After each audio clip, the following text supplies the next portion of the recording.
اعوذ باللہ من الشیطان اللعین الرجیم بسم اللہ الرحمن الرحیم الحمد للہ رب العالمین والعاقبۃ للمتقین والجنۃ للموحدین والنار للعاصین والصلاة والسلام علی اشرف الانبیاء والمرسلین الملقب بطٰہٰ و یاسین سیدنا و نبینا و شفیع ذنوبنا و طبیب نفوسنا و حبیب قلوبنا و مولانا و مولا الثقلین جد الحسن والحسین الممجد ابی القاسم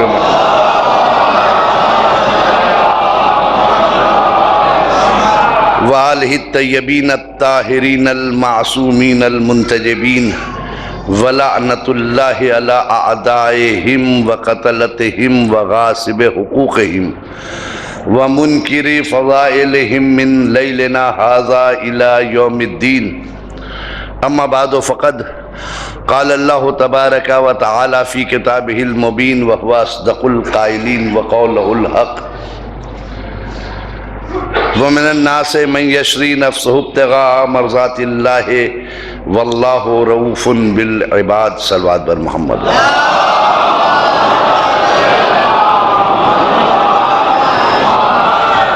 عزیزان محترم، میرے دوستو، میرے عزیزو، فرش عزائے حسینی پہ بیٹھنے والوں،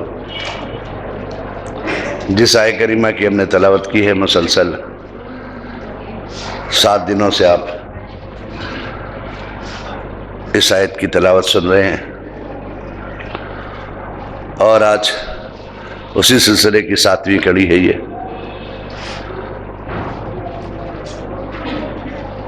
ابتدا سے میں نے اعلان کیا تھا کہ ہم نے ہمارا جو موضوع ہے وہ ہمارا معاشرہ اور اسلام۔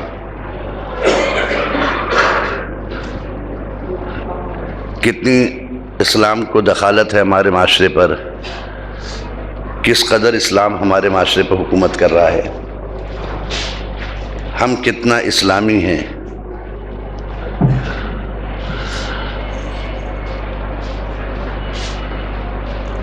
بڑا کریم ہے پروردگار عالم، جس کے قبضہ قدرت پہ ہماری جانیں ہیں۔ وہ ایسا کریم ہے کہ اس نے اپنے بندوں کو بعد میں پیدا کیا، لیکن قانون اس نے پہلے بنایا کہ یہ کیسے جیے گا۔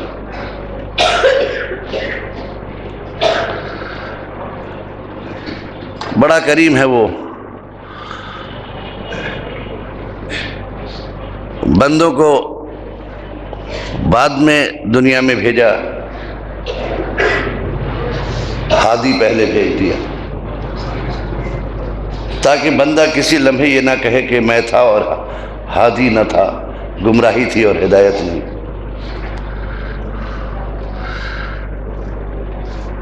لہذا اس نے گمراہی سے پہلے ہادی کو بھیجا ہے۔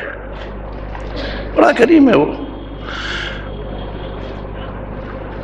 مکمل ضابطۂ حیات تیار کر کے دے دیا، ہمیں کیسے جینا ہے، کیسے رہنا ہے، کیسے بولنا ہے، کیسے چلنا ہے، کیسے اٹھنا ہے، کیسے بیٹھنا ہے، کب سونا ہے، کب جگنا ہے۔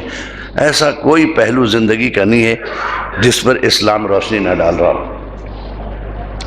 یہ الگ بات ہے کہ ہم نے اسلام کو صرف سائن بورڈ کے طور پہ استعمال کیا ہے، اس کے قوانین کو ہم نے اپنے گھر میں جگہ نہیں دی، یہ ہماری بدنصیبی ہے۔ اسلام تو ہے مگر نام کا ہے، حکمرانی ہمارے گھروں پہ اسلام کی نہیں ہے۔ ہم پر اسلام حکومت نہیں کر رہا ہے، بلکہ کبھی زیادہ جوش میں آتے تو ہم اسلام پر حکومت کر بیٹھتے ہیں۔ تو جو اسلام نے قانون بنایا ہے اسے ہم تیار نہیں ہیں کہ اپنے گھر میں جگہ دیں، بلکہ ہم یہ چاہتے ہیں کہ ہم جو قانون بنائے اسے اسلام ایکسیپٹ کر لے۔ یہاں تک کہ ہم اتنے آگے بڑھ گئے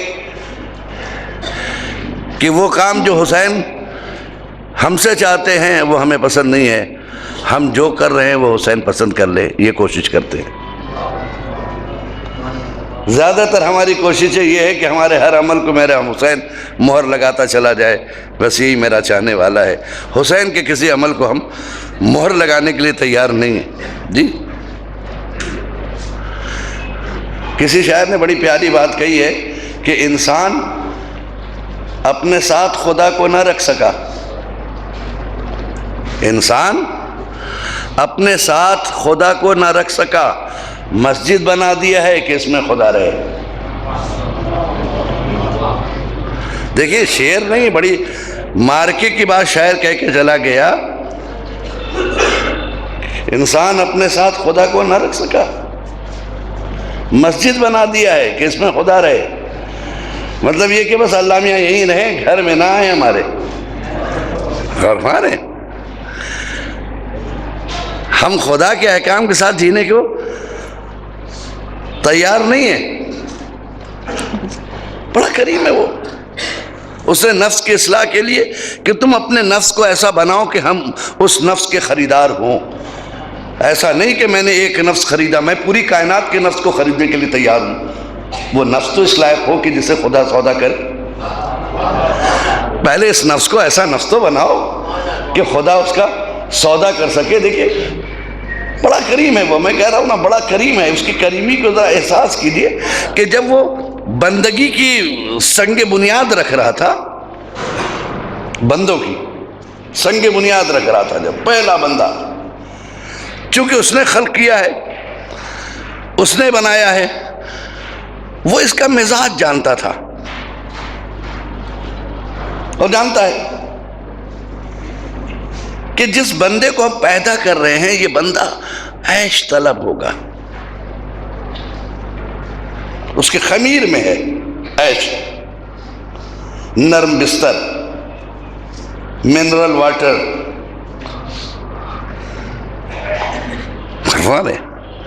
دو پیسے آ جائیں گے تو پارک تلاش کرے گا، سبزہ زاروں میں گھومنا پسند کرے گا، حسین وادیوں میں سفر کرے گا، جھرنوں کے قریب بیٹھے گا۔ وہ سب جانتا یہ کرے گا، یہ کیونکہ میں بنا رہا ہوں، میں جانتا ہوں یہ ایسا ہوگا، اس کے مزاج میں عیش ہوگا۔ جھرنوں کے قریب بیٹھنا پسند کرے گا، آبشار سے کھیلنا پسند کرے گا، خوبصورت چہروں پہ اس کی نظر ہوگی۔ یہ ساری چیزیں اس سے مہیا چاہیے، جب بنایا ہے تو اسے یہ چاہیے۔ انتظام قدرت دیکھیے، اس نے کہا کہ جتنی چیزوں کی خواہش ہے اس ساری چیزوں کو اس نے پہلے مہیا کیا۔ جی خوبصورت جنت بنائی، حسین وادیاں بنایا اس نے، جھرنے بنائے، آبشار بنائے، نہریں جاری کی، یہ سب آپ کے مزاج میں ہے نا۔ خوبصورت حوریں ڈالی اس میں، کیوں؟ تاکہ میرا بندہ جب بندگی کی دھوپ سے تھک کر واپس آئے تو ہر وہ خوبصورت شے جس کو اس نے اس لیے گلے نہیں لگایا کہ مجھے پسند نہیں ہے، میں اس سے بہتر دے سکوں اسے۔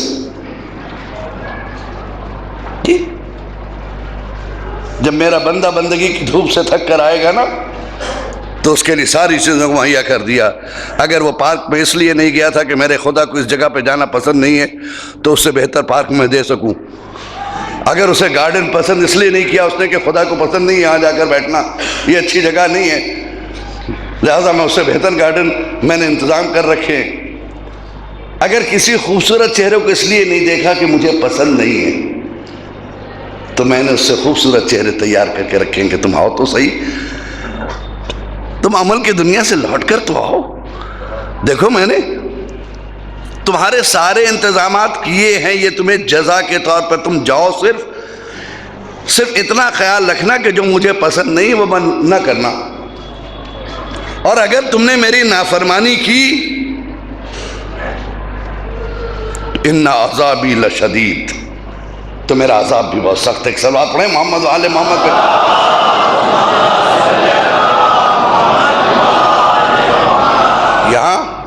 آپ اس چیز کو ذہن سے نکال دیجئے، یہاں کوئی کام وام نہیں آئے گا جی، کوئی کام نہیں آئے گا یہاں پر.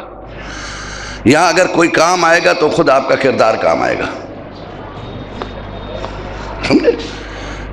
بد کرداری ہم بھر لیں اپنے اندر میں، کیریکٹر لیس ہو جائیں، دین سے کوئی مطلب نہیں، شریعت سے کوئی مطلب نہیں، نمازیں کیا وہ ہم جانتے نہیں ہیں، اور اس کے بعد صرف اس لیے کہ ہم امام حسین سے جڑے ہوئے ہیں لہذا میرا بیڑا پار ہو جائے. تو شاید جس نے بھی آپ کو یہ سمجھایا بہت بڑی بھول کی ہے. اس کو یاد رکھیے گا، کہیں بھی امام حسین نے بد کرداروں کو اور بدکاروں کی گارنٹی نہیں لی ہے. سمجھ لیجیے آپ، کہیں بھی گارنٹی نہیں لی امام حسین نے کہ تم جو چاہو کرو اور ہم ہیں نا، ایسی کوئی گارنٹی نہیں لی ہے. گارنٹی اس بات کے لیے ہے کہ تم ہمارے مقصد پہ عمل کر کے آؤ، ہم تمہارے مقصد کے مطابق قیامت کے دن تمہیں جنت دلائیں گے. پہلے تم ہمارے مقصد کو تو پورا کرو، دنیا میں تم وہ کرو جو ہم چاہتے تھے، قیامت میں ہم وہ کریں گے جو تم چاہتے ہو. تم ہو تو جی، تم دنیا میں صرف دنیا کی زندگی چند دنوں کی ہے، تم اتنے دن کے لیے میرے ہو جاؤ. محشر کی زندگی، قیامت کی زندگی، قیامت کے بعد کی لافانی زندگی ہے. تم تھوڑی دیر کے لیے میرے ہو جاؤ، ہم لافانی زندگی کے لیے تمہارے ہو جائیں گے. تم ہو کے تو دیکھو. ہمارے یہاں یہ عالم ہے کہ ہم حدیثوں کا بھی مس یوز کرتے ہیں، اپنے نفس کو سنوارتے نہیں ہیں. حدیثوں کا بھی مس یوز ہو رہا ہے ممبروں سے. جیسے ایک حدیث ہے اس کا بڑا مس یوز ہوتا ہے، من بکا علی الحسین او ابکا او تباکا وجبت لہ الجنہ. ہر جگہ اس کو یہ پیش کر دیتے ہیں کہ صاحب اللہ کے رسول نے فرمایا کہ جو حسین پہ روئے یا رلائے یا رونے والی جیسی صورت بنائے جنت اس پر واجب ہے. اب بتائیے مولانا کیا رسول کا قول غلط ہو سکتا ہے؟ میں نے کہا بالکل نہیں ہو سکتا صاحب. کون کس کی ہمت ہے جو کہہ دے غلط ہے؟ یہ بالکل صحیح ہے. لیکن اس حدیث کا آپ مس یوز کر رہے ہیں، یہی مس یوز ہے. ایک صاحب آئے امام باڑے میں، تھوڑی دیر کے لیے ہم نے دیکھا دروازے پہ کھڑے ہو کر ایسے ایسے منہ بنایا مصائب میں. 5 منٹ تک ہم مصائب پڑھتے رہے تو روتے رہے، مطلب رو تو نہیں پا رہے تھے، منہ بنا لیا تھا. تو ہم نے پوچھا بھائی آپ آئے فضائل نہیں سنا، آپ نے 5 منٹ کے لیے منہ بنایا. کہا آپ کی یہاں حدیث ہے کہ منہ بھی بنا لے تو جنت مل جاتی ہے. تو ہم نے مصائب پہ منہ بنا لیا، کیا ہے رونے جیسی صورت بنا لی. ہماری تو جنت پکی ہو گئی، ہم چل رہے اپنے کام کے لیے. کیا آپ اس کو جنت دینے کے لیے تیار ہیں؟ آپ خود امام حسین چھوڑیے، نہ کلمے سے کوئی مطلب، نہ اسلام سے اس کا کوئی مطلب، نہ دین سے اس کا کوئی مطلب، اور آگے چہرہ بنا لیا وہ جنت لے کے چلا جائے گا. پھر اگر صرف محبت پر، آپ کو میں دکھا دوں گا اعظم گڑھ میں چلے جائیے، پنڈتوں کی انجمن ہے، سینہ زنی بھی کرتی ہے، آگ کا ماتم بھی کرتی ہے، خمہ اور زنجیر بھی لگاتی ہے. تو اگر اس محبت پہ جنت مل رہی ہے تو سن لیجئے ان کو پہلے ملے گی اصولاً، کیونکہ وہ مہمان ہیں، آپ گھر کے. ہمارے یہاں دستور ہے جب مہمان آ جاتا تو گھر میں اسی میں کھانا ملتا ہے جب مہمان کھا کے چلا جائے، ہے نا. تو معلوم ہوا کہ یہی لوگ آ رہے ہیں، ہم ویٹنگ لسٹ میں کھڑے ہوئے قیامت کے دن.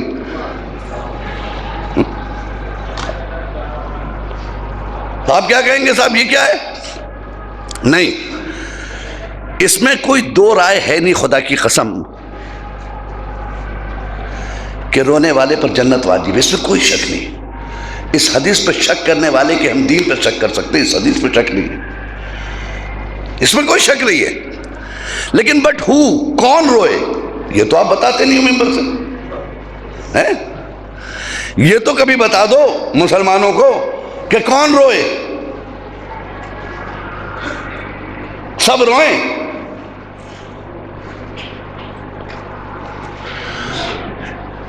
یزیدی بھی رو دے وہ بھی جنتی ہو جائیں گے؟ نہیں نا؟ پھر کون روئے؟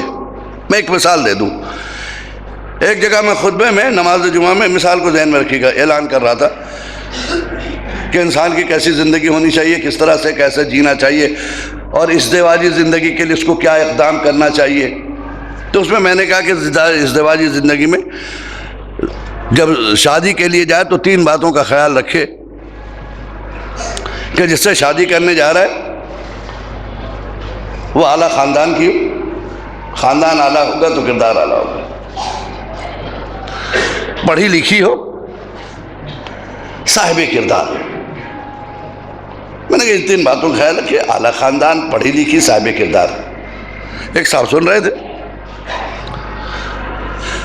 2 ہفتے کے بعد وہ مسجد میں نماز جمعہ کے درمیان ایک لڑکی کو لے کے آ گئے.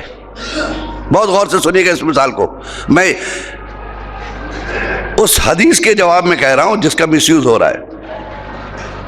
وہ لے کے آگے کہنے کہ حضور بہت خوبصورت لڑکی لایا ہوں. آپ کہہ رہے تھے نا وہ خوبصورت ہو، خوب سیرت ہو، اعلیٰ خاندان، پڑھی لکھی. ہم نے جی کہا تھا، کہا پڑھا دیجئے. نے کہا بس لے آیا ہوں. میں نے کہا بھائی، کہنے اس سے اچھا خاندان کسی کا علاقے میں نہیں ہے، بہت بڑے خاندان سے تعلق رکھتی ہے، بڑا بہادر خاندان اس کا. اچھا انشاءاللہ. اور حضور ایک چیز اور آپ کو بتا دوں، اس کے کردار کا چرچا پورے محلے میں ہے. میں نے کہا بہت اچھی بات ہے بھائی، اور خوبصورت بھی ہے، پڑھی لکھی بھی ہے، ویل ایجوکیٹڈ. تو میں نے کہا بیٹھ جاؤ. میں نے کہا پڑھ دیتا ہوں. میں نے کہا بیٹی تم اپنا نام بتاؤ. اس نے کہا روپمتی بنت لکھندر پرساد. کیا؟ روپمتی بنت لکھندر پرساد. میں نے کیا کہا؟ ارے بھیا پہلے مسجد سے باہر نکال، پہلے مسجد سے آؤٹ. یہ اندر کیسے آ گئی؟ کہا حضور یہ تینوں چیزیں جو آپ نے کہی تھی وہ اس میں ہیں. تو میں نے کہا دماغ خراب ہے. جب میں یہ کہہ رہا تھا تو غیر مسلم میں بات نہیں کر رہا تھا، مسلمانوں میں. لہذا اسلام کی شرط مسجد میں لگانے کی ضرورت نہیں ہے. یعنی میں نے یہ صفت دائرہ اسلام میں رہنے کے بعد لگائی تھی. غور فرما کے دائرہ اسلام میں رہنے کے بعد میں نے یہ شرط لگائی تھی، اس سے ہٹ کے نہیں. آپ سمجھ گئے جب رسول نے کہا کہ جو حسین پر روئے یہ دائرہ اسلام میں رہنے کے بعد کہا ہے، دائرہ اسلام سے خارج ہو کر نہیں. صلوات پڑھیں نا محمد وآل محمد پہ.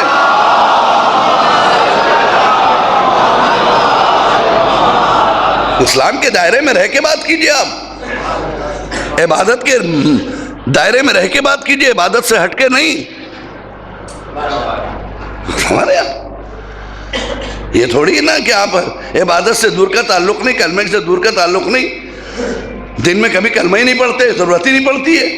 کلمہ کہاں پڑھے گا؟ وہ بچپن میں پڑھ لیا تھا، مسلمان ہے وہ. اس سے پوچھو کتنے بار کلمہ پڑھتا ہے؟ پڑھنے کی ضرورت ہی نہیں پڑتی. بھئی نماز پڑھے تو کلمہ پڑھے گا نا. نماز سے کوئی مطلب ہی نہیں. ہم کو ایسا لگ رہا ہے کہیں مولانا شاداب صاحب بھی بیٹھے بغیر وہ آگے آ جائیں تو اچھا رہے گا. ادھر آ جائے، قبلہ اچھا ہے. آئیے صلوات پڑھیں محمد وآل محمد پہ.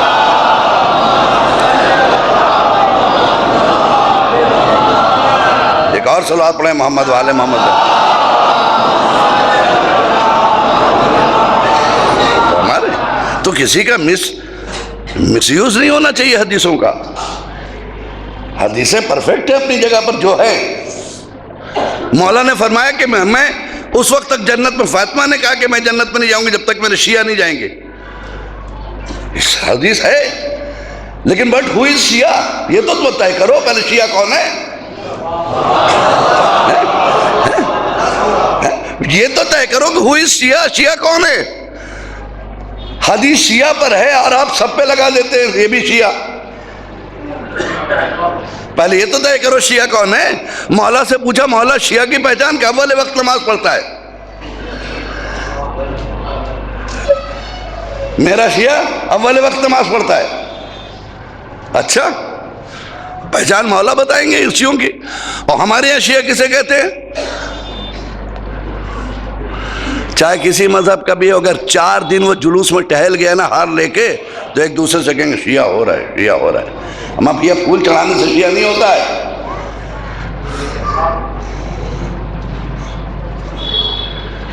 اگر کوئی نیتا آ جائے تو کہیں گے یہ شیعہ ہو گیا، بڑا مولا کا خیال رکھتا تھا کہ کتنے پھول لے کر آیا، ابھی چڑھائے گا، یہ دیکھیے دیکھیے چڑھائے گا، دیکھیے دیکھیے چوم رہا ہے، دیکھیے چوم رہا ہے. اور 4-6 دن کے بعد اس کو سند دے دیتے شیعہ ہو گیا ہے.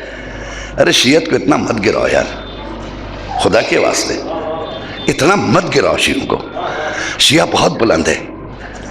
مولا سے شیعہ پوچھا گیا تو کہا میری بچی ہوئی مٹیوں سے بنے ہیں، اور تم نے اتنا گرایا کہ آیرے غیر سب ہو گئے شیعہ.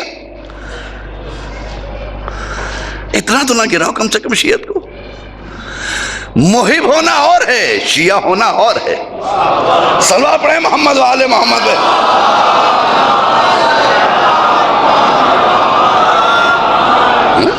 جی ہر شیعہ محب ہے، لیکن میرا چیلنج ہے ہر محب شیعہ نہیں ہے. جی ہر محب شیعہ نہیں ہے، ہر محب شیعہ نہیں ہے، لیکن ہر شیعہ محب ہے.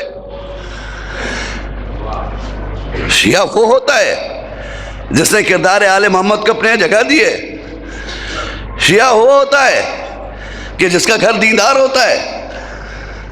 شیعہ وہ ہوتا ہے جس کے گھر میں مقصد حسین پلتا ہے. شیعہ وہ ہوتا ہے جس کے گھر میں حسین کے مقاصد کی حفاظت ہوتی ہے. جی وہ شیعہ ہوتا ہے. جی اور میں ایک بات بتا دوں، اگر مرد مذہبی ہو جائے، مرد مذہبی ہو جائے تو دین گھر کی دہلیز تک آ جاتا ہے. اگر مرد مذہبی ہو جائے تو دین گھر کی دہلیز تک آ جاتا ہے، اور اگر عورت مذہبی ہو جائے تو دین نسلوں میں چلا جاتا ہے. چلو آپ پڑھیں نا محمد و آل محمد.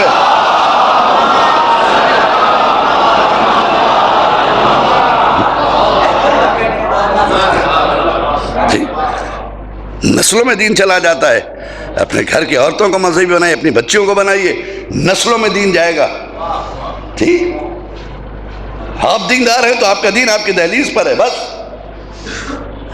اگر ایک بیٹی مذہبی ہو گئی تو پھر وہ ماں بنتی ہے، پھر وہ نسلوں تک دین کو پہنچاتی ہے. ٹھیک، ہمارا تو عالم ہم مس یو اتنا مس یوز کرنے لگے ہیں، ہر چیز کا مس یوز. اسلام نے کسی یوز کو منع نہیں کیا، مس یوز کو منع کیا، یاد رکھیے گا. میں ابھی مولانا سے کہہ رہا تھا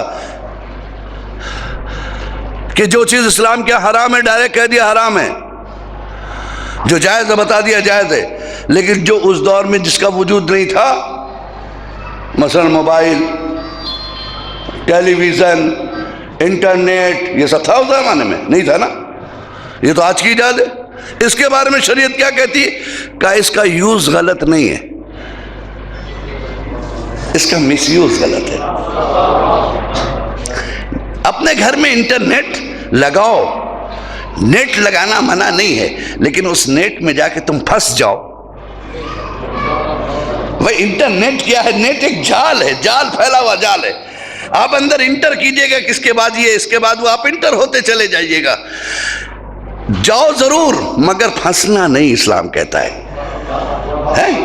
عقل مند غوطہ خور جب سمندر میں جاتا ہے تو موتی لے کر واپس چلا آتا، وہاں رہتا نہیں ہے. صلوات پڑھیں محمد و آل محمد.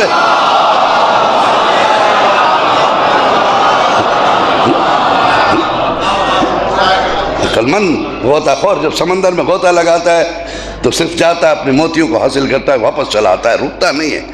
تم بھی لو، میں نہیں کہتا. آج کے دور میں تعلیم دیجئے اپنے بچوں کو، ضرورت ہے. ایجوکیشن دیں آپ، واجب ہے، شریعت کی نگاہ میں بھی واجب ہے، ضرورت کے بھی، عرف میں بھی واجب ہے. جی عرفی شرعی ہر طرح سے واجب ہے. یہ آج ضرورت ہے. میں تو کہتا ہوں کہ ایک وقت نہ کھائیے آپ، مگر اپنے بچوں کو اسکولوں میں ضرور ڈالیے، اس لیے کہ آنے والی نسل جو آ رہی ہے، اگر آپ کے بچے پڑھائی میں کمزور رہ گئے تو یہ ان کو کچل کر نکل جائیں گے، اتنی اسپیڈ سے دنیا جا رہی ہے آگے۔ اگر آپ کی نسل کو کوئی زندہ رکھ سکتا ہے تو وہ صرف تعلیم ہے، جی تعلیم ہے، ایجوکیشن ہی آپ کی نسلوں کو زندہ رکھ سکتا ہے۔ اور اگر ایسا نہیں ہوا تو آپ کو کچل کر نکل جائے گا آنے والا زمانہ۔ آپ اپنے بچوں کو پڑھائیے ضرور، جتنی تعلیم، ہاں تعلیم کے ساتھ یہ بتائیے کہ بیٹا کیا حلال ہے کیا حرام ہے، یہ ضرور تعلیم دیجیے۔ ٹی وی چھین لینا بچے سے، موبائل چھین لینا، یہ کمال نہیں ہے۔ تم ہم سے آج موبائل چھین لیا بچے سے، میں نے اپنے بچوں کو موبائل نہیں دیا مولانا، کمال نہیں کیا آپ نے۔ وہ پڑوسی کا لے کے کام چلا لیتا، آپ کو پتا ہے؟ وہ پڑوسی سے لے کے وہی کام چلا رہا جس کے لیے آپ روک رہے، اور آپ پر لعنت بھی کرتا، کیسے ابا آئیے؟ تو آپ کا کام تو نہیں ہوا۔ موبائل ہاتھ میں دو، اس کا پرپس بتا دو، بیٹا کہاں یہ استعمال کرنا کہاں نہیں کرنا، جی۔ اور اس کا بچوں میں فائدہ ہوتا ہے۔ پہلے زمانے میں نئے نئے ٹی وی آئے تھے نا، آج سے 15 سال پہلے کی 20 سال پہلے کی بات کریں، بہت جلدی ڈیولپ ہوئی دنیا نا۔ ٹی وی ابھی 20 سال پہلے کی تو ایجاد ہے، زیادہ نہیں ہے اس کی عمر۔ تو پہلے لوگ اپنے اس پہ ٹی وی میں ایک چائلڈ لاک آتا تھا، چائلڈ لاک، بچوں کا چائلڈ لاک لگا دیے، بچے دوسرے چینل نہیں دیکھتے تھے۔ تو مجھے دیکھنا ہوتا تھا بھائی، کبھی اسٹار ٹی وی، کبھی یہ ٹی وی، کبھی وہ ٹی وی، تو میں نے چائلڈ لاک ایک دن لگا دیا اس کے اندر کہ بھائی جب گھر میں نہیں رہے تو بچے الٹی سیدھی نہ دیکھیں، چائلڈ لاک لگا دیا اور کارٹون لگا دیتے تھے۔ ایک دن میں نے بچوں سے سوچا یہ کب تک چلے گا یہ چائلڈ لاک۔ ایک دن میں نے سارے چینل کھول دیے، بچوں کو بٹھا دیا، میں نے کہا بیٹھو دیکھو ہم سارے چینل، تم کو کبھی فکر ہو کہ اس چینل میں کیا آ رہا ہوگا، یہ اب دکھا دیتے ہیں۔ بیٹا یہ دیکھو یہ چینل حرام ہے، بیٹا اس کے بعد خدا ناراض ہو جاتا ہے، اس چینل کو نہیں دیکھتے ہیں۔ دیکھو یہ جائز ہے، دیکھو یہ ڈسکوری چینل ہے، دیکھو اس سے جغرافی چینل ہے، اس میں تم کو جو جغرافیکل ساری چیزوں کا علم ہوگا، دیکھو یہ فزیکلی تم کو یہاں مدد ملے گی، یہ جائز، یہ آرام سب کر دیا۔ ایک دن والدہ ان کی چائلڈ لاک لگانے جا رہی تھی، بچی نے ہاتھ پکڑ لیا، کہا اماں آپ چائلڈ لاک نہیں لگائیں گی، کھول کے جائیے۔ کم سے کم اپنے بچوں پہ اتنا اعتبار ہونا چاہیے آپ کو کہ آپ نے اگر منع کر دیا تو آپ کی بچی نہیں دیکھ رہی ہوگی۔ دیکھیے یہ ہے تربیت، جب تربیت کریں گے نا تو آپ کا بچہ خود آپ کے راستے پہ چلے گا۔ وجہ کیا ہے؟ بچے کو تو منع کرتے ہیں، خود وہی سب چیز بیٹھ کے دیکھتے تو بچہ دیکھتا ہو میرے لیے منع، جی رات کو ابا خود دیکھتے ہیں۔ تو پہلے خود حرام چھوڑو تاکہ بچوں کو صحیح تربیت مل سکے، پہلے خود چھوڑو، جی آپ بتائیے۔ تو آج کے دور میں ٹی وی یوز ہے آج کا، اس کا مس یوز بھی ہے، انٹرنیٹ یوز ہے۔ میری بچی اب مجھ سے نہیں پوچھتی ہے مسائل دینیہ، وہ انٹرنیٹ چلانا جانتی، وہیں سے ڈھونڈ لیتی گوگل پہ جا کے اپنے مسائل کو، اور ضرورت پڑتی تو آیت اللہ سیستانی کو بھی لکھ دیتی حضور صلی اللہ علیہ وسلم میں آپ کیا فرماتے ہیں۔ یہ سب علم کا دور کتنا آگے بڑھ گیا ہے نا۔ اور میں بتا دوں، عام طور سے لوگ ممبروں سے اپنی کمزوری نہیں بتاتے ہیں، جب میں کوئی حدیث ڈسٹرب ہو جاتا ہوں تو میں فون کر کے بولتا ہوں بیٹا نیٹ پہ چیک کر کے بتا کہاں ہے یہ۔ وہ وہاں نیٹ پہ چیک کرتی، بابا یہ کتاب میں انہوں نے ذکر کیا ہے۔ عرفان ہے تو اسلام نے یوز منع نہیں کیا ہے، کہا صرف مس یوز نہ کرو۔ اللہ نے جب اسلام بھیجا اس نے بھی آڈینس دیا کہ جب تمہاری سمجھ میں نہ آ جائے تو آڈینس کو رجوع کرنا۔ اسلام کے سب سے بڑے آڈینس کا نام ہے غدیر، اسلام کے سب سے بڑے آڈینس کا نام ہے غدیر۔ جب میں غدیر میں جا کے پوچھا کہ میں کیا کروں تو دیکھا وقت کا رسول اپنے ہاتھوں میں اٹھا کر آواز دے رہا تھا، من کنتو مولا ہو فہذا علی مولا۔ صلوات پڑھیں محمد والے محمد۔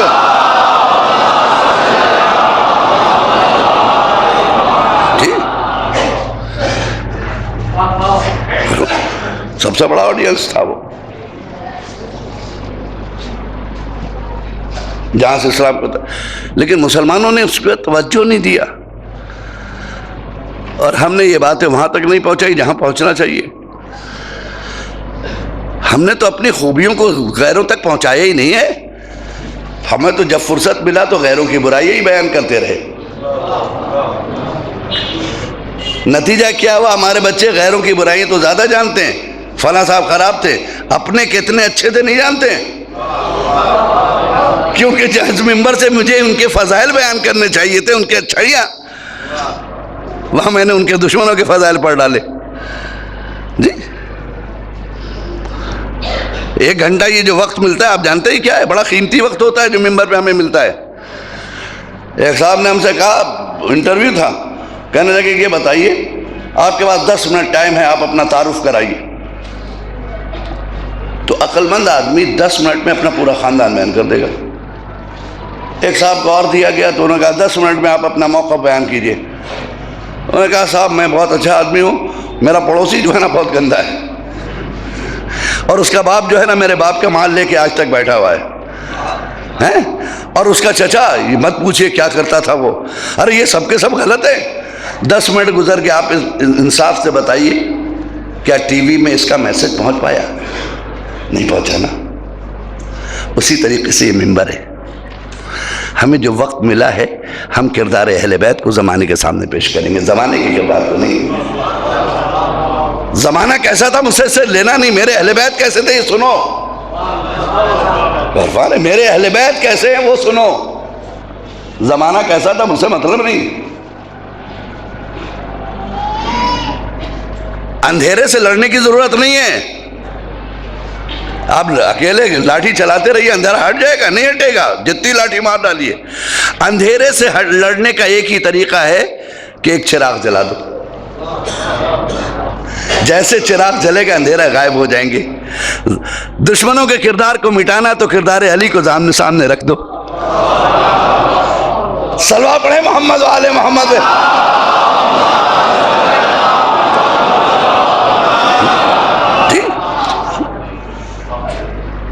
ہم نے تربیت ہے، ہمیں اپنے کردار کو آگے بڑھانا ہوگا، ہمیں وہ ماحول بنانا ہے جو فاطمہ ہم سے چاہتی ہیں، ہمیں زمانے کو بچیاں دینی ہیں جو کنیزان سیدہ کہلائیں، ہمیں وہ بچیاں دینی ہیں زمانے کو، اور ہمارے گھر سے کرنی جائیں گی تو پھر کس گھر سے آئیں گے وہ کنیزیں؟ سب سے زیادہ حق ہے آپ کے گھر سے نکلیں گے وہ کنیزیں۔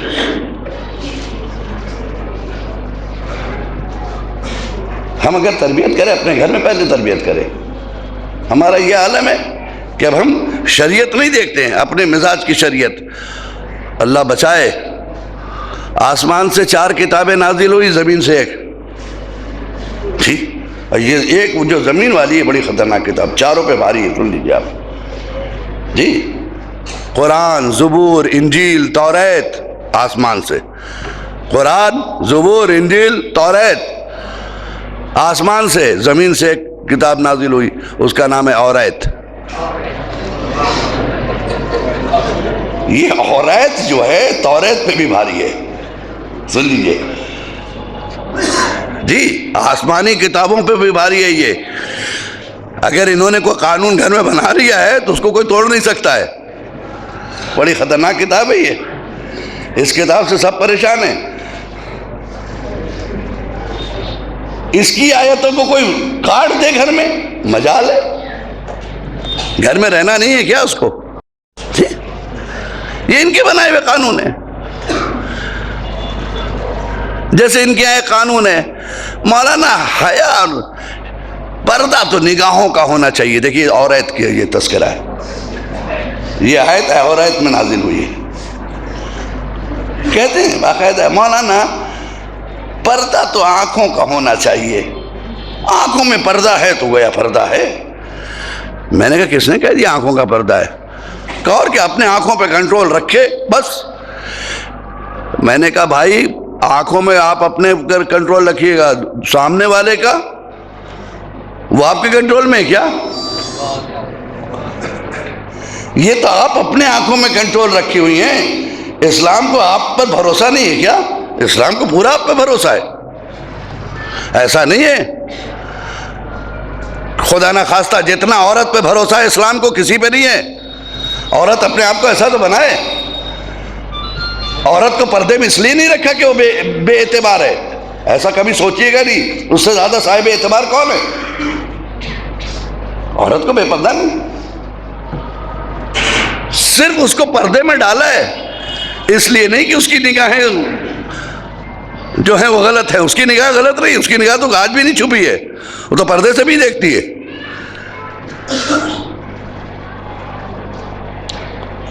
وہ تو پردے سے بھی دیکھتی ہے نا. آپ دیکھیں نہ دیکھیں وہ آپ کو دیکھ رہی ہے. تو اس کا مطلب ہے کہ اس کی نگاہوں پہ پردہ نہیں رکھا اسلام نے. پردہ آپ کی نگاہوں پہ ڈالا ہے نا. پردہ آپ کی نگاہوں پہ. کیوں؟ کیا وہ بے اعتبار ہے؟ نہیں. میں مثال دے دوں. میں ایک بینک میں گیا, ایک چیک پہ سائن کرنا تھا. میں نے کہا بھئی یہ پین دینا ذرا کاؤنٹر میں. اس نے یہ لٹک رہا. دیکھا ایک پین لٹک رہا تھا کاؤنٹر پہ. میں نے سائن کیا تو کھینچ کے دیکھا اس کے پیچھے رسی بندھی ہوئی تھی, چھوٹی سی ڈور. میں نے جھانک کے کہا, میں نے کہا بھائی کس گناہ کی سزا اس غریب کو دے رکھا ہے تم نے؟ کہا کیوں؟ کہا یہ کیا نافرمان ہے, اسے باندھ کے رکھا ہے تم نے. کہہ رہے نہیں نافرمان کہاں ہے وہ, اس کو جہاں رکھ دیجئے وہاں رہے گا. میں نے پھر باندھا کیوں اس کو؟ کیا اس پہ بھروسہ نہیں ہے؟ اس نے کہا مولانا اس پہ تو 100% بھروسہ ہے, آپ پہ نہیں ہے. آپ پہ بھروسہ نہیں ہے, پتہ نہیں کب سائن کر کے جیب میں رکھ لیجئے, اس لیے سے باندھ دیا گیا ہے نا.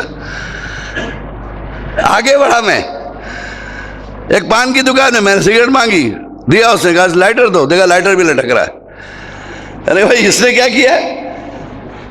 کہا نہیں کچھ نہیں, یہ صاحب اعتبار ہے, 100 سال بھی رکھیے تو وہی ملے گا. اس لیے اس کو باندھا گیا ہے کہ تاکہ آپ کی غلطیوں سے یہ محفوظ رہے. آپ غلطی سے رکھ لیے گا, ٹوکیں گے تو کہیں گے غلطی ہو گئی, اتنا ہی کہیں گے آپ, اور نہیں ٹوکیں گے تو لے کے چلے جائیں گے. ٹھیک ہے نا. اس کا مطلب کیا ہوا؟ مطلب یہ ہوا کہ وہ محترم ہے, لیکن آنے والا ضروری نہیں کہ محترم ہو. اب میری بہنیں اپنی عظمت تو پہچانے. خدا نے ان کو اس لیے پردے میں نہیں رکھا کہ وہ محترم نہیں ہیں, وہ معتبر نہیں ہیں, وہ معتبر ہیں. پردہ اس لیے رکھا ہے تاکہ دوسروں کی نگاہوں سے یہ محفوظ رہیں. صلوات پڑھیں محمد و آل محمد پہ.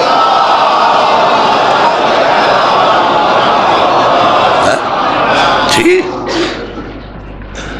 مردوں کی نگاہوں سے بچایا ہے. پردہ کا مطلب کیا ہوتا ہے؟ پردہ کا مطلب جسم چھپانا, ایسا نہیں نقاب پہننا. ایک لڑکی اگر بہترین لباس پہنتی ہے, ڈھیلا ڈھالا, سر چھپا ہوا ہے اس کا, آنچل ڈلا ہوا ہے, بال دکھ نہیں رہے, حالانکہ وہ شلوار جمپر میں, تو وہ مکمل پردے میں. ایک نقاب سے لائی ہوئی ہے, اتنا ٹائٹ ہے کہ باڈی سب دکھائی دے رہی ہے, تو وہ بے پردہ ہے. پردے کا مفہوم یہ نہیں ہوتا ہے. پردے کا مفہوم جسم کو چھپانا ہے. ایسا لباس جو جسم دکھا دے, چاہے وہ نقاب ہی کیوں نہ ہو, وہ بے پردہ ہے. اور ایسا لباس جو جسم کو چھپا دے, وہ پردہ ہے, چاہے اس کے ساتھ نقاب نہ ہو.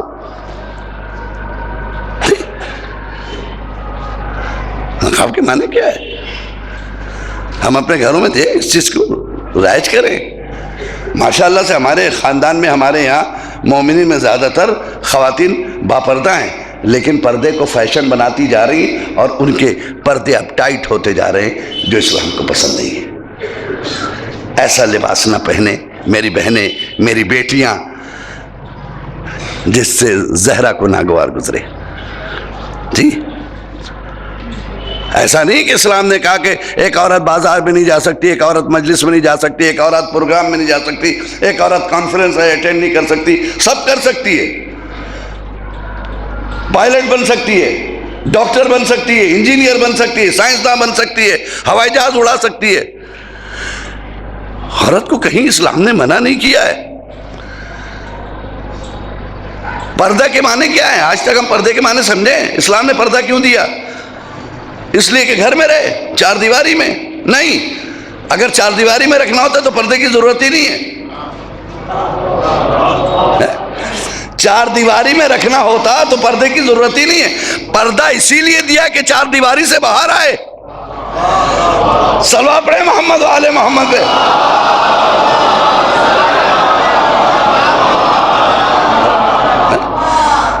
پردہ اسی لیے دیا کہ وہ مارکیٹ میں آئے. پردہ اس لیے دیا کہ اس کا اگر صبح اس کا شوہر مزدوری کے لیے گیا اور رات کو 8 بجے 7 بجے لوٹ کر آئے گا، اس بیچ میں وہ اپنے بچے کی تربیت کیسے کرے گی، اس کو مدرسوں تک کیسے پہنچائے گی. نقاب لو جاؤ. پردہ باہر لانے کے لیے رکھا گیا ہے، اندر جانے کے لیے نہیں ہے.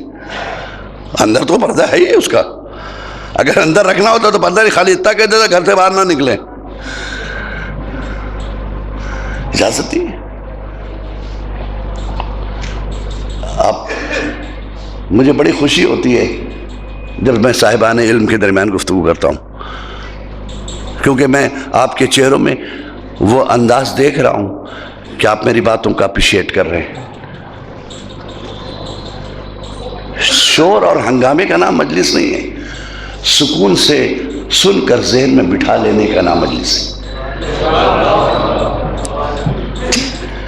جو بارش آہستہ آہستہ ہوتی ہے نا وہ جم جاتی ہے، جو تیز ہوتی ہے وہ بہہ جاتی ہے. جی میں چاہوں تو ابھی چیخ چیخ کے یہ وہ سب ٹھوک ٹھاک کے بھی ہاتھ پیر پٹک کے بھی پڑھ سکتا ہوں، لیکن وہ آپ کے کام کی نہیں ہوگی. ہمیں تو وہ میسج دینا جو اہل بیت چاہتے ہیں، ہمیں تو وہ پیغام دینا ہے. جی میں نے اپنی والدہ سے بچپن میں پوچھا تھا، اماں یہ بتائیے سارے گھر جو ہے بے پردہ ہے، اللہ میاں کے گھر کو نقاب کیوں پہنایا جاتا ہے؟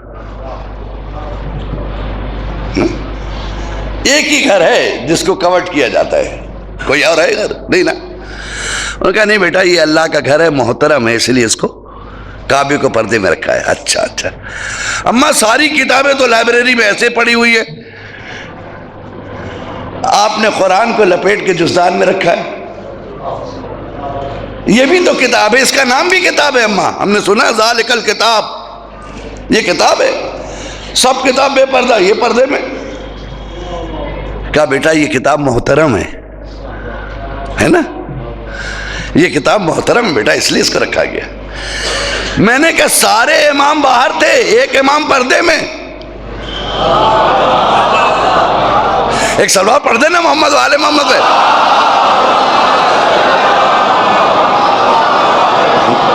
میں نے کہا میرے آخری امام کا پردے میں. میں نے کہا اچھا یہ بتا دی اللہ میاں کہاں ہے؟ کہا پردے میں. میری بہنوں تم خوش نصیب ہو، جو چیزیں خدا نے محترم شے کے لیے بنائی ہیں وہ تمہیں عطا کیا ہے. صلوات پڑھیں محمد والے محمد پہ.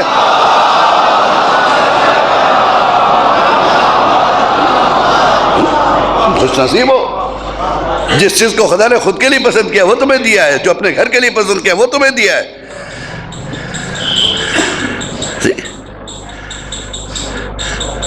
پردہ تو یہ عالم کا. اور صلوات پڑھیں محمد والے محمد پہ.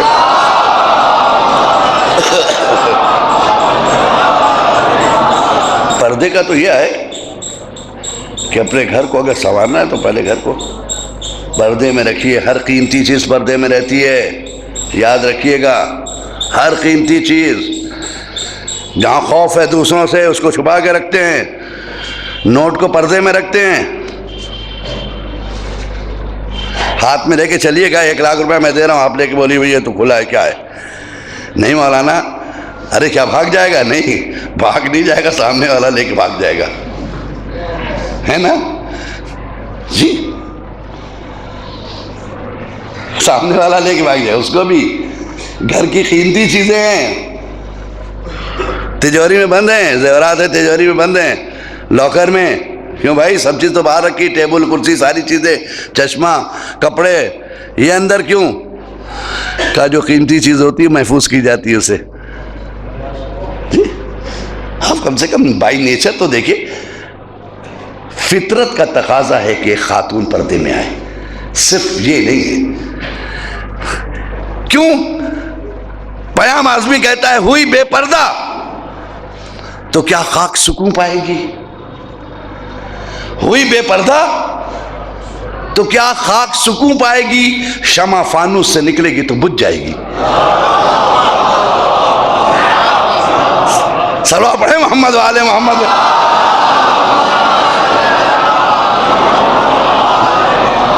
ہوئی بے پردہ تو کیا خاک سکون پائے گی؟ شمع فانوس سے نکلے گی تو بجھ جائے گی. جی پردہ اس کا فانوس ہے، پردہ اس کا فانوس ہے جس میں وہ مزے سے جلتی ہے، شان سے جلتی ہے، دنیا کو روشنی دیتی ہے. جی ہم تو کہتے ہیں کہ کم سے کم بے پردہ میری جو بیٹیاں ہیں وہ مصائب جب پڑھا جاتا ہے تو 2-3 پہ تو رونے کا انہیں حق نہیں ہے. ایک جناب زینب پہ نہیں رو سکتی، ایک جناب سکینہ پہ نہیں رو سکتی، عورتوں پہ تو نہیں رو سکتی، ہو شام پہ نہیں رو سکتی. کیوں روئے گی بھئی؟ کیوں آپ رو رہے ہیں؟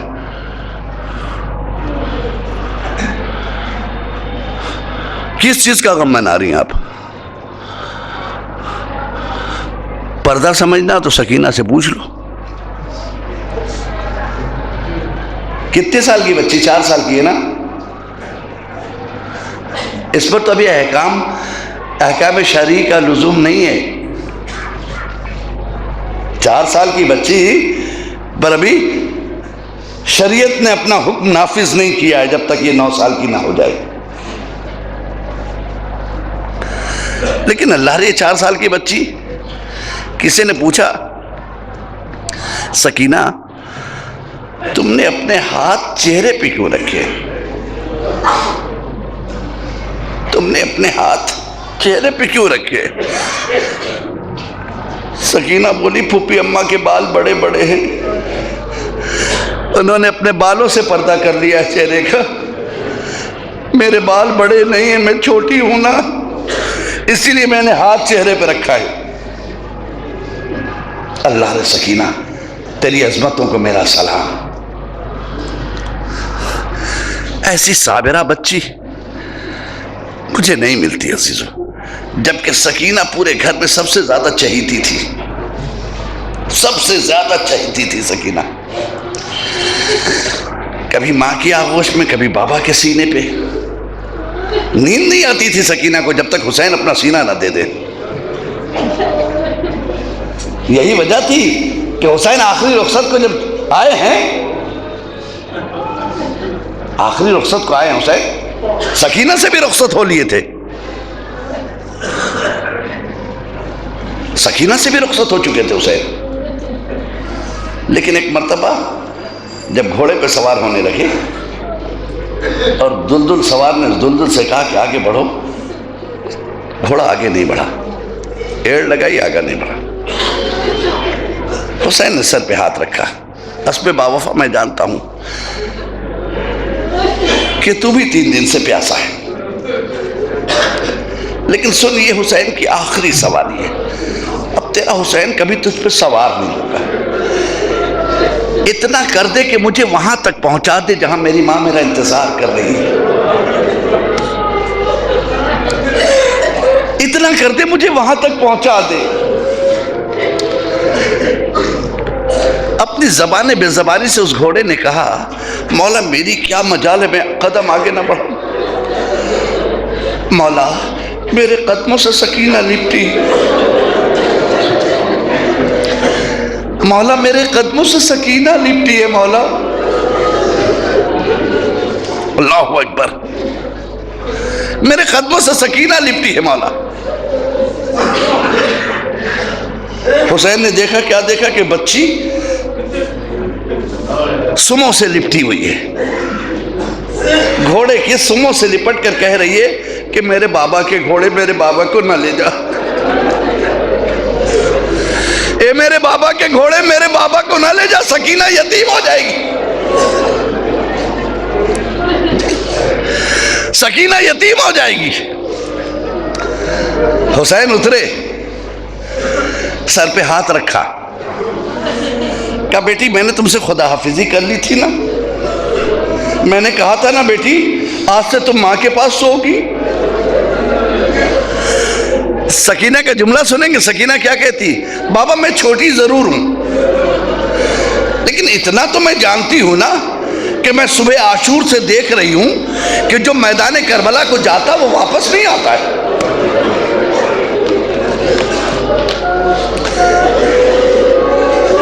اے میرے بابا، میرے بھیا علی اکبر گئے واپس نہیں آئے، میرے چچا عباس گئے واپس نہیں آئے، میرے بھیا قاسم گیا واپس نہیں آئے۔ بابا آپ بھی جا رہے ہو نا، میرا دل کہتا اب تم واپس نہیں ہوگی۔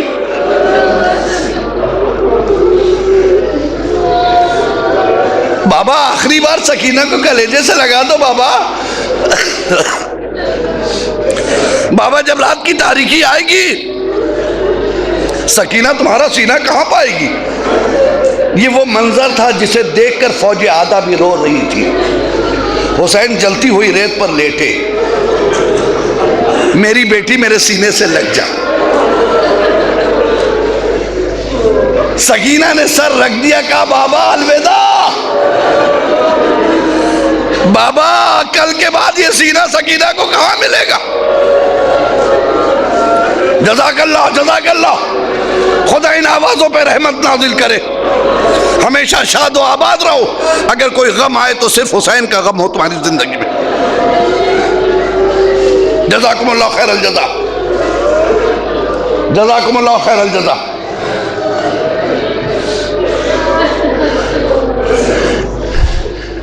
بڑی مظلومہ بچی ہے یہ، لیکن اہل حرم کے یہاں پلی ہوئی بچی ہے نا، احساس رکھتی ہے۔ تاریخ نے لکھا کہ جب حسین شہید ہو گئے تو خیام حسینی میں جب آگ لگی ہے تو حمید ابن مسلم کہتا ہے کہ میں نے ایک بچے کو خیمے سے اس عالم میں دیکھا نکلتے ہوئے کہ دامن میں آگ لگی ہوئی تھی۔ کبھی وہ مہمانے کی طرف جاتا، کبھی محسرے کی طرف جاتا ہے۔ کہا مجھے ترس آ گیا، میں نے کہا اس بچی کی آگ تو بجھا دے۔ وہ کہتا میں آگے بڑھا، میں نے چاہا آگ بجھائیں، وہ بچی پیچھے ہٹ گئی۔ ہاتھ نہ لگانا، ہم اہل حرم ہیں، ہمیں نامحرم ہاتھ نہیں لگا سکتے۔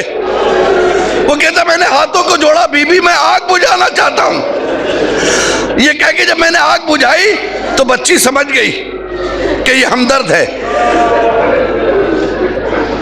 وہ بچی مجھ سے پوچھتی ہے اتنی ہمدردی کر دیا ہے، ایک ہمدردی اور کرو گے؟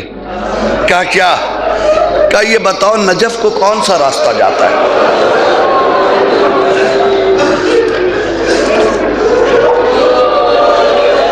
نجف کو کون سا راستہ جاتا ہے؟ میں نے پوچھا بی بی نجف جا کر کیا کرو گی؟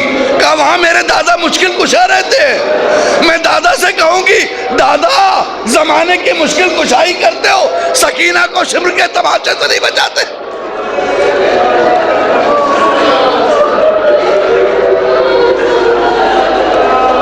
جزاک اللہ جزاک اللہ، دل کھول کر روئیے، نہ جانے اگلے سال کون زندہ رہے نہ رہے، کوئی کمی نہ رہے۔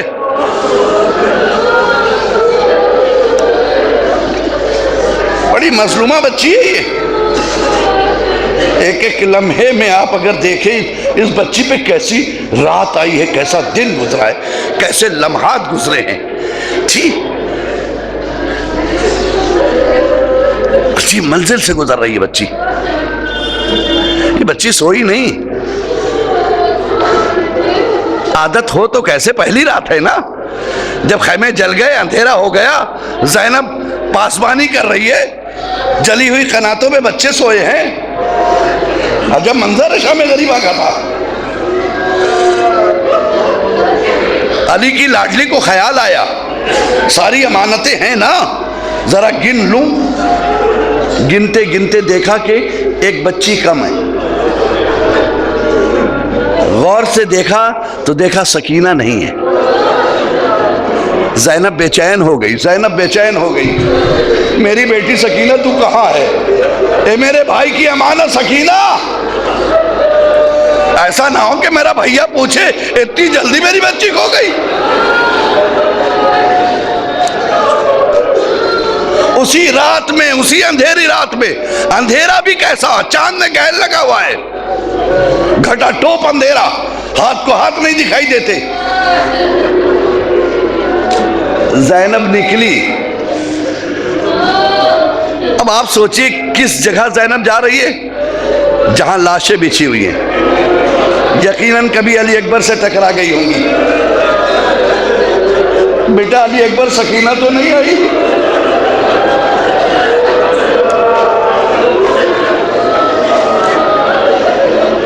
اللہ اکبر۔ ایک ایک لاش سے زینب ٹکرا رہی ہوگی، پوچھ رہی ہوگی بیٹا۔ خیال آیا چچا کی بڑی چہیتی تھی، پیاسی بھی تھی، شاید فرات کے قریب چلی گئی ہو۔ اس اندھیرے میں فرات کی طرف زینب بڑھ رہی ہے، کیا دیکھا؟ ایک سوار ہے جو وہاں سے نکل کر آیا، جو فرات سے آ رہا ہے، اونٹ پر بیٹھا ہے۔ زینب اس سوار سے بولی، جملہ سنو بہت روگے، یہ بتاؤ تم نے وہاں کسی بچی کو فرات کے قریب تو نہیں دیکھا؟ اس نے کہا بی بی میں نے کسی بچی کو نہیں دیکھا، لیکن ایک بات بتاؤں بی بی۔ کہا کیا ہے؟ کہا میرا اونٹ بہت پیاسا تھا، میں پانی پلانے لایا تھا فرات پہ، میں باہر سے آ رہا ہوں، ادھر سے میری گزر ہو رہی ہے، بہت پیاسا تھا، میں فرات پہ لے گیا اسے پانی پلانے کے لیے۔ جیسے اس نے پانی کی طرف منہ بڑھایا، بی بی اس نشیب سے ایک بچی کی رونے کی آواز آئی، پھر میرے اونٹ نے پانی نہیں پیا۔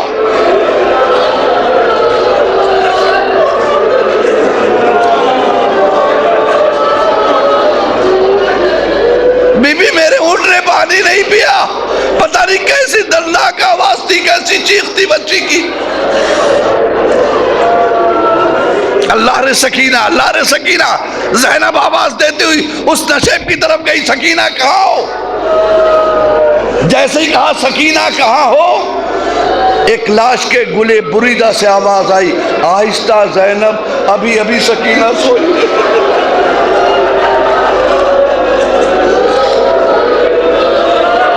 ابھی ابھی میری بچی سوئی ہے۔ زینب نے کیا دیکھا؟ ایک پامال شدہ لاش پہ ایک بچی پڑی ہے، بازو اٹھایا، میری بیٹی۔